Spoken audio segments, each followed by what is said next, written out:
Toshkent kimniki? Ha, kimniki ekan? Shahar ajoyib katta. Bilan qilamanmiz. Assalomu alaykum. Toshkent Markaziy Osiyoning eng go'zal shaharlaridan biri. Ammo ijtimoiy tarmoqlarda o'zbek va qozoq foydalanuvchilari bir mavzuda tez-tez bahslashib turadi. Toshkent aslida kimniki? O'zbeklarnikimi yoki qozoqlarniki? Keling yaxshisi shahar tarixiga qisqacha nazar solamiz. Eskidan bu yerlarda yashagan odamlar dehqonchilik, hunarmandchilik qilishgan va uylar qurishgan. Ular bizning ajdodlarimizdir. Biroq ular o'rtasida shahar bizniki degan muammo bo'lmagan. Shu yerda savol paydo bo'ladi.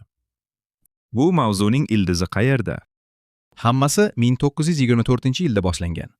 Sovet imperiyasi Turkistonga kelgach, bu yerdagi xalqlarning birlashib, ulkan kuchga aylanishidan qattiq qo'rqqan. Shuning uchun ular qadimiy imperiyalar qo'llagan bo'lib tashla, hukmronlik qil uslubidan foydalanishdi.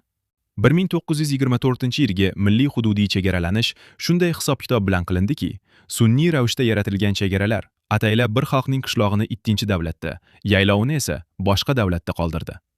Toshkent atrofidagi yerlar ham mana shu siyosiy qaychi qurboni bo'ldi. Maqsad bitta edi. Kelajakda bu ikki qardosh xalq birlasha olmasin, o'rtalarida doimiy hududiy nizo bo'lsin va imperiya ularga hakamlik qilib tursin. Endi siz bularning barchasi aslida qanday katta siyosiy o'yin bo'lganini, tarixdagi ayrim chalkashliklar qardoshlar orasiga nifoq solish uchun ataylab yaratilganini anglab yetdingiz.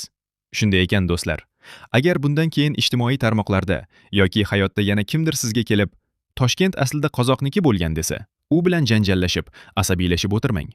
Unga tabassum bilan eng to'g'ri va eng munosib javobni bering. Ha, to'g'ri aytasan. Bu yerlar bizning umumiy ota-bobolarimizning yeri. Axir biz tubi bir, tarixi bir qardosh millatmiz-ku. Shunday ekan, yerlarimiz ham, tariximiz ham va kelajagimiz ham bir bo'lishi kerak.